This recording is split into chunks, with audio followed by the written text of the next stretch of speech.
بسم اللہ الرحمن الرحیم۔ آج کا ہمارا ٹاپک جو ہے یہ چاند رات کے حوالے سے ہے، کیونکہ بہت سے لوگ اس چاند رات کے حوالے سے نہیں جانتے، تو اکثر ہم لوگوں کے مائنڈ میں یہ چیز آتی ہے کہ جو چاند رات ہے وہ عید کی شاپنگ کے لیے ہے، وہاں پر ہمیں جا کر چاند رات کو جو اپنی ضروریات کی چیزیں ہیں وہ ہم نے خریدنی ہیں۔ بہت سی جو چیزیں ہماری رہ جاتی ہیں، فار ایگزامپل جوتے ہیں، کپڑے ہیں، چوڑیاں ہیں، اور بہت سی جو گھریلو اشیاء کی چیزیں ہیں، ہم ان چیزوں کو خریدنے کے لیے بازار میں باغ نکلتے ہیں، لیکن حقیقت میں چاند رات جو ہے یہ ان چیزوں کے لیے نہیں ہے۔ اگر ہم احادیث نبوی کو اٹھا کر دیکھیں تو حدیث نبوی سے ہمیں پتہ چلتا ہے کہ چاند رات کی بہت بڑی فضیلت اور اہمیت ہے۔ چاند رات وہ ہے کہ جو ہم نے پورا مہینہ عبادت کی ہے، روزہ رکھا ہے، تراویح ادا کی ہے، نمازیں پڑھی ہیں، ان تمام عبادات کا اگر ہم نے صلہ لینا ہے تو وہ ہمیں چاند رات کو ملنا ہے۔ اس کی مثال یہ ہے کہ ایک شخص جس نے پورا دن مزدوری کی اور شام میں اس نے اپنے مالک سے اس کی اجرت وصول کرنی ہے، تو جب مالک نے اس کو اجرت دینی ہے، جب اجرت کا وقت آئے تو وہ مزدور چلا جائے اجرت لیے بغیر، تو میرے حساب سے وہ مزدور بہت بڑا بیوقوف مزدور ہوگا۔ پورا دن دھوپ میں، گرمی میں، پیاس کی شدت برداشت کرتے ہوئے اس نے مزدوری کی اور بغیر اجرت لیے چلا گیا۔ تو یہی مثال مسلمان کی ہے، مومن کی ہے، کہ وہ پورے ماہ اللہ تبارک و تعالیٰ کا روزہ رکھتا ہے، ٹھیک ہے، نماز پڑھتا ہے، تراویح ادا کرتا ہے اور دیگر اذکار کرتا ہے۔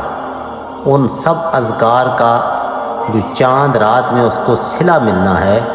تو اس وقت وہ اپنا صلہ لینے کے بجائے بازار میں مگن ہو جاتا ہے، دنیا کی رنگینیوں میں کھو جاتا ہے اور اپنے اس انعام و اکرام سے محروم رہ جاتا ہے۔ کیوں کہ اللہ تبارک و تعالیٰ حدیث نبوی میں آتا ہے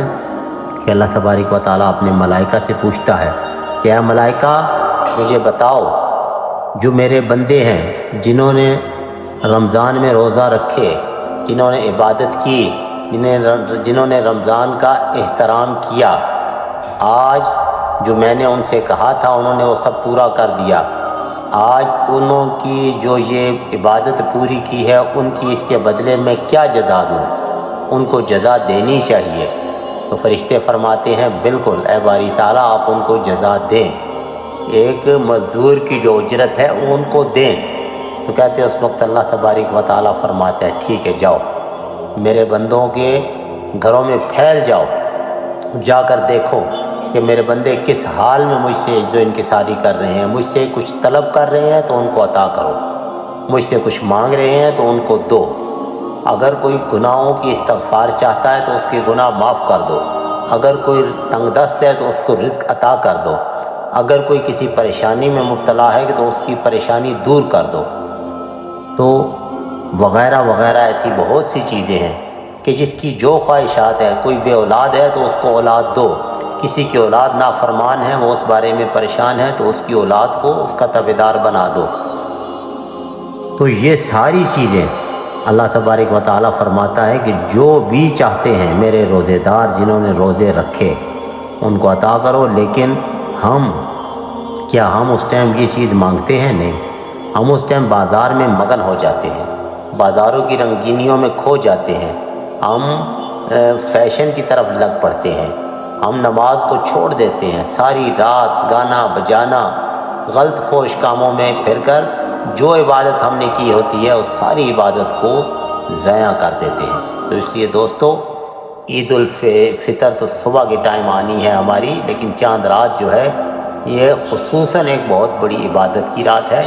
اسے ہمیں جس طرح ہم دوسری راتیں عبادت کی گزارتے ہیں تاک راتیں،